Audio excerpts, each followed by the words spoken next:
Man, what is happening, people? And the last resort.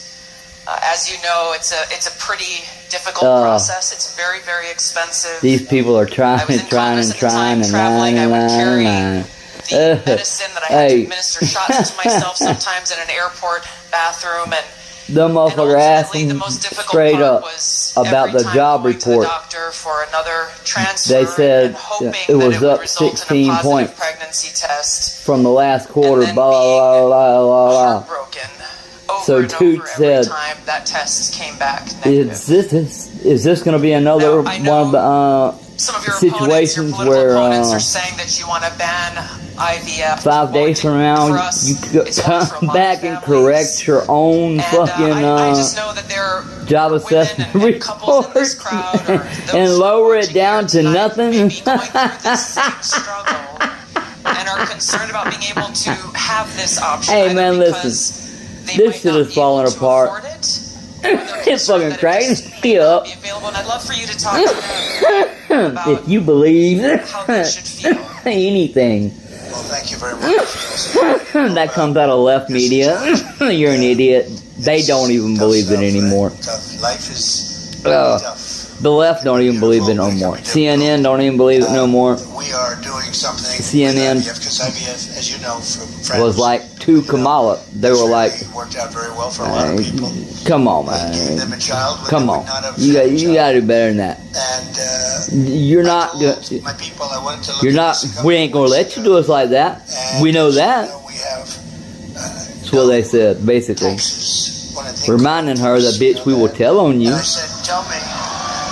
We did You know what I'm three things. saying? We did that, and we did no tax to seniors on Social Security benefits. We brought up that. And I've been seeing a lot of That's a good thing. IVF, No and I tax keep on hearing that I'm seniors against it, and I'm actually and very Social much for it. In Security, fact, Alabama, where the judge ruled against disability fucking benefits. Now, I need my benefits bad, man, and I don't need the shit taxed out of them either, man. In your response to I that, was, but they were too. They were I just the fucking- legislature approved virtually I my just need my statement money, in man. full IVF, I need to be able and it's to really gone. survive It's terrific. independent And I said, on so myself, with the tips and with the Social on my Security, own, without any no help. taxes on Social Security. I said maybe for IVF, and I've been looking at it. And what we're going to do is for people that use IVF, which is fertilization, we are the government is going to pay for it, or we're going to get or mandate your insurance company to pay for it. Right. We're going to do that. I can't tell you how life-changing that would be for so many families, because it costs a lot of money. A lot of people go into debt just for the hope of being able to start their own family. Well, it's big, and you know what? We want to produce babies in this country, right? We want to produce babies. So I think it's going to be something we sort of announced it a little bit. We were at a great place, Michigan. We all love Michigan, right? We're going to bring back the car industry, and we're going to get a lot of it back to Michigan. They've been taking our cars away. They've been taking our manufacturing away over years, over decades. And if you look at it today, it's a shell of what it was years ago, but we're going to bring it back. Mexico is right now building massive car factories, actually being financed and built by China. And they think they're going to sell their cars back into our country. It's not going to happen. Now, don't we? That's not going to happen. Oh, listen to that. That is not...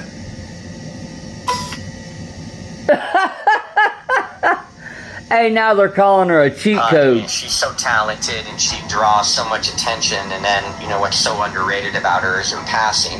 It's different. She's a beast, you know. We talk about her being a generational talent.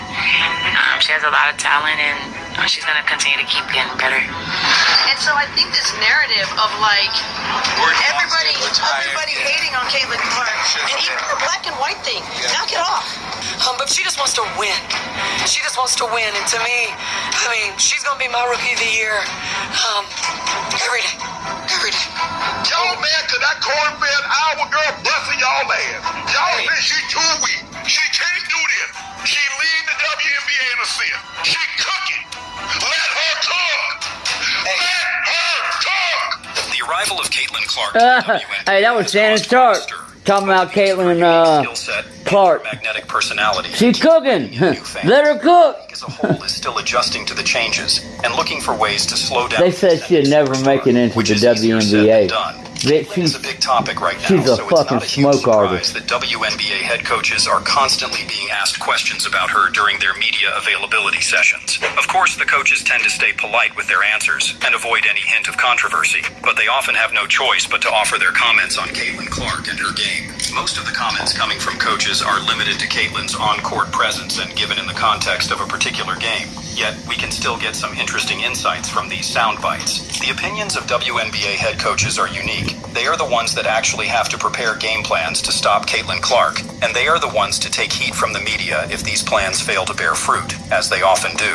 This is perhaps why you will be hard-pressed to find disrespect in their comments, as they are intimately familiar with Clark's game and know exactly why she is posting historic numbers as a rookie. Of course, that doesn't mean the opposing coaches are prepared to just crown Caitlin Clark as unbeatable and turn into her loyal fans. Basketball coaches are a proud bunch, so it's understandable that some of them are a little bit defiant when they have to answer Caitlin Clark questions. There is another factor to consider when looking into quotes by coaches. Their job is to be motivators first and foremost, and they are well aware that any sound bites they give to the media will quickly find their way to the locker rooms. The last thing a coach wants is to give her own players a reason to think she prefers Caitlin Clark to them, even if this may be true in some cases. Enraging Clark with condescending comments is just as bad, which is why coaches will rarely speak badly about a player of such caliber. Between the two extremes, there is a narrow space for an honest and balanced comment that doesn't go too far in either direction. Personality of the coach also comes into play, so some of the most interesting quotes about Caitlin Clark came from successful coaches who previously played in the WNBA. Becky Hammon, a six-time WNBA All-Star. He's pretty to be that tall and shit. I mean, worked for years as a San Antonio usually Spurs, really has tall some women leeway like to that comment about are Caitlin not Clark. attractive. The current Las Vegas She is, Aces though. coach was totally blunt when addressing Clark and all the controversy about her that has dominated the headlines for months. I think